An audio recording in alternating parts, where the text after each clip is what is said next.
Hello learners, welcome to my YouTube channel to the point learning. आज मैं आपके साथ क्लास ट्वेल्थ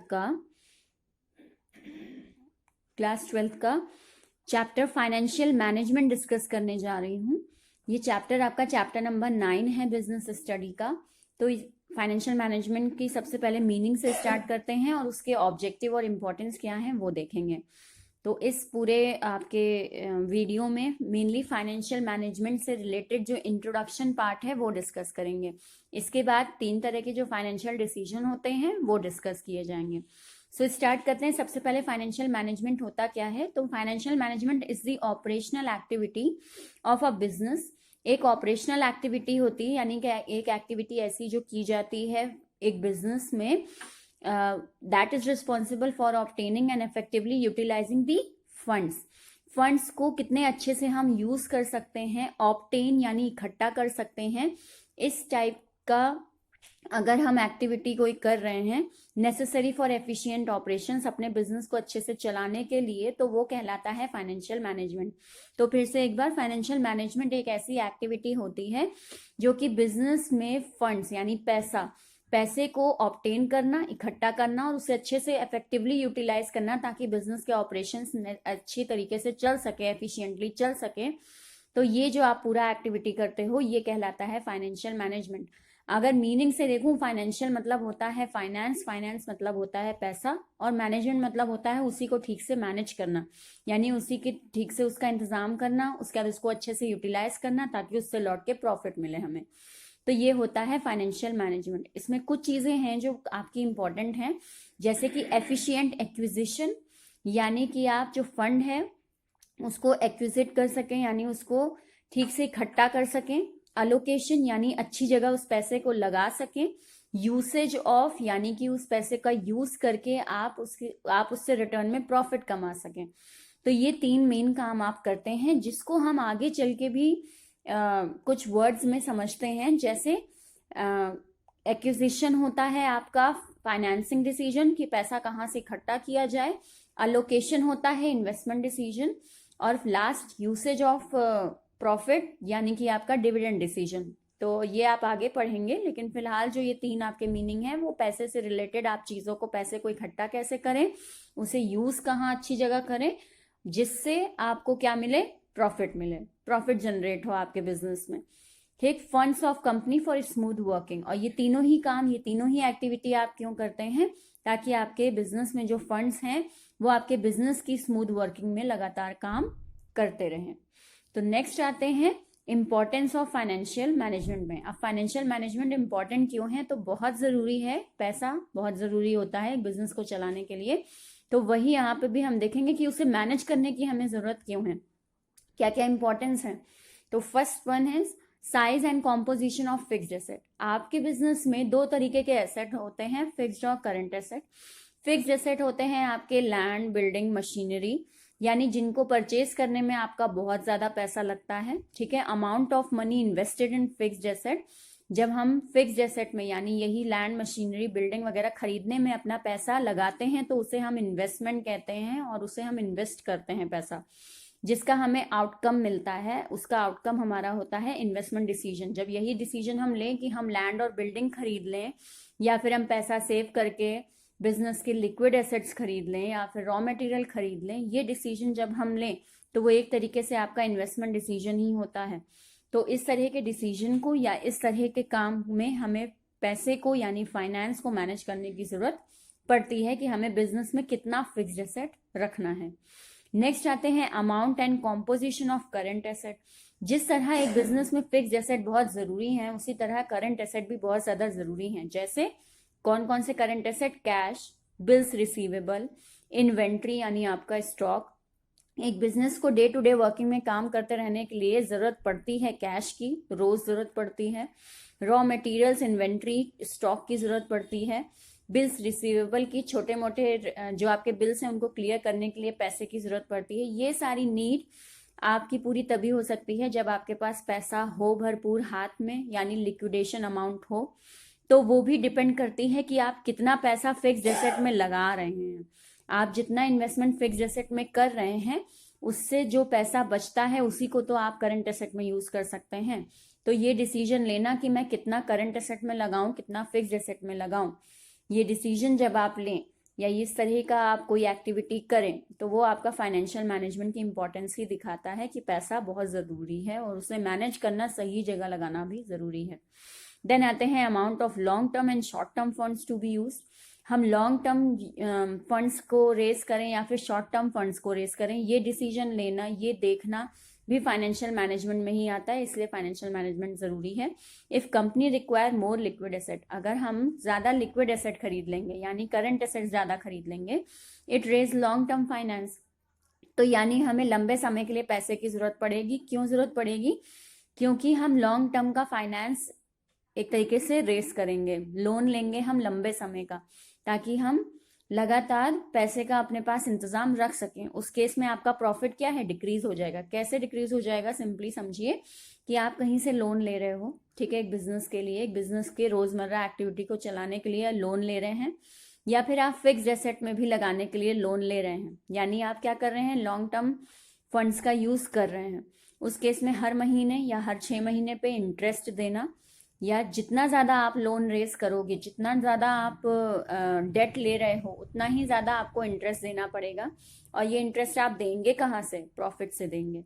तो सिंपल सी बात है, अगर आप बहुत ज़्यादा अपने ऊपर लोन, अपने बिजनेस पर लोन रखवा लेते हैं, या बहुत ज़्यादा आप लोन ले रहे हैं, बड़े बड़े प्लान्स हैं आपके, उसके लिए बड़ा बड़ा फाइनेंस रेस कर रहे हैं, तो उस केस में प्रॉफिट जो है वो आपका डिक्रीज हो जाएगा, क्योंकि आपको हर महीने इंटरेस्ट देना पड़ेगा, प्रिंसिपल अमाउंट वापस करनी पड़ेगी, ये सारे काम रहेंगे। तो एक डिसीजन लेना कि मैं कितने हद तक लोन लूँ, शॉर्ट टर्म लोन लूँ या लॉन्ग टर्म लोन लूँ, किस तरह से अपने फंड को रेस करूँ, तो ये भी जब आप देखते हैं तो वहाँ पे फाइनेंशियल मैनेजमेंट, पैसे को ठीक से मैनेज करने का ही एक काम आप कर रहे हैं। नेक्स्ट आते हैं इम्पोर्टेंस पे, तो है आपका proportion of debt and equity in capital. Capital मतलब हो गया आपके बिजनेस में जो भी पैसा है, कैपिटल हो गए आपके जो फिक्स्ड एसेट होते हैं, और पैसा जो होता है वो कैपिटल बनाता है आपके बिजनेस का। तो बिल्कुल ये देखना कि आपका कैपिटल में ज्यादातर जो भी आपके यहाँ पैसा है या जो भी आपके यहाँ फिक्स्ड एसेट्स हैं, वो आपने कैसे इकट्ठा किया, ज्यादा से ज्यादा लोन लेकर इकट्ठा किया है या शेयर्स इशू करके इकट्ठा किया है। ये डिसीजन लेना भी बहुत इंपॉर्टेंट होता है कि मैं अपने बिजनेस का कैपिटल किस तरह जनरेट करूं, बहुत ज्यादा लोन ले लूं या फिर मैं शेयर्स इशू कर लूं। तो इसमें भी आपका बहुत ज्यादा डिसीजन इन्वॉल्व होता है, जो कि आपका एक तरीके से इन्वेस्टमेंट डिसीजन होता है, जो मैं आगे आपको पढ़ाऊंगी।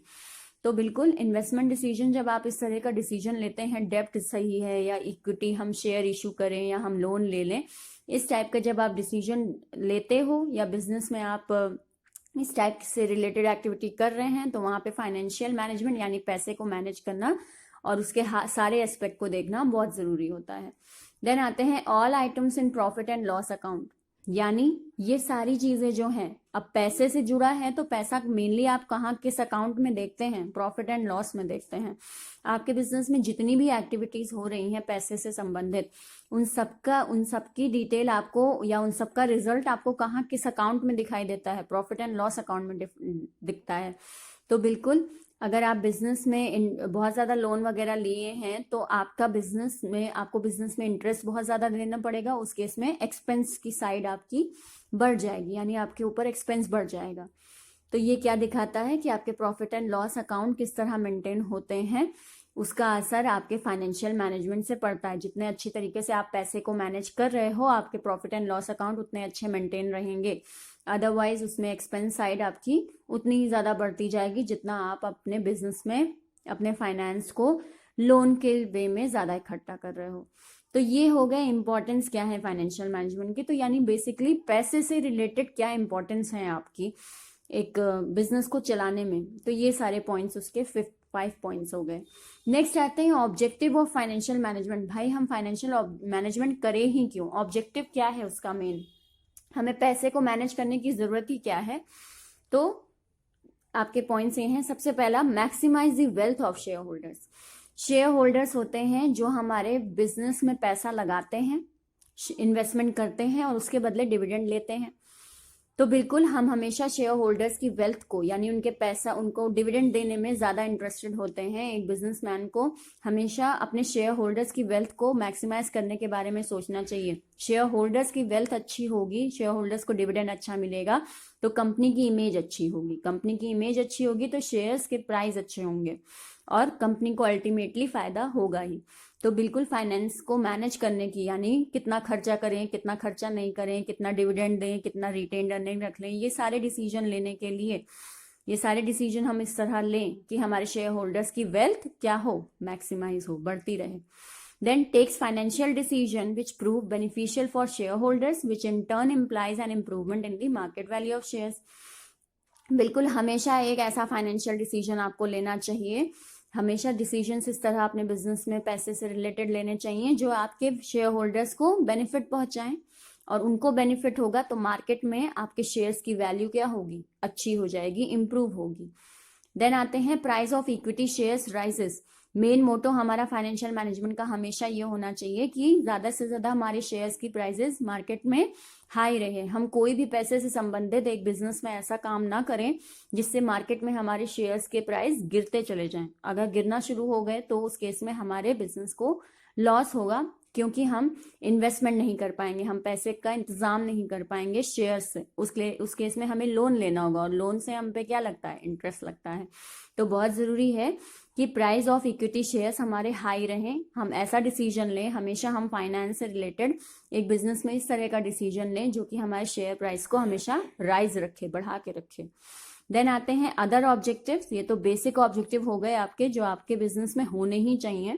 शेयर होल्डर्स की वेल्थ बढ़ाना, दूसरा मार्केट में अपने शेयर्स की वैल्यू अच्छी रखना, इक्विटी शेयर्स की वैल्यू अच्छी रखना। अब आते हैं अदर ऑब्जेक्टिव में ऑप्टिमम यूटिलाइजेशन ऑफ फंड्स।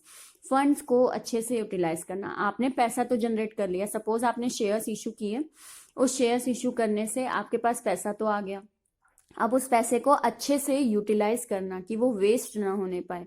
ऐसे प्रोजेक्ट्स में पैसा लगाना जिससे रिटर्न में आपको प्रॉफिट ज्यादा आए। तो इस तरह का डिसीजन जब आप लेते हैं, यानी आप इन्वेस्टमेंट डिसीजन जब लेते हैं, तो वो आपके बिजनेस को फायदा करेगा। और अगर आप डिसीजन गलत लेंगे तो उस केस में आप जो आपने पैसा रेस किया भी है वो वेस्ट चला जाएगा।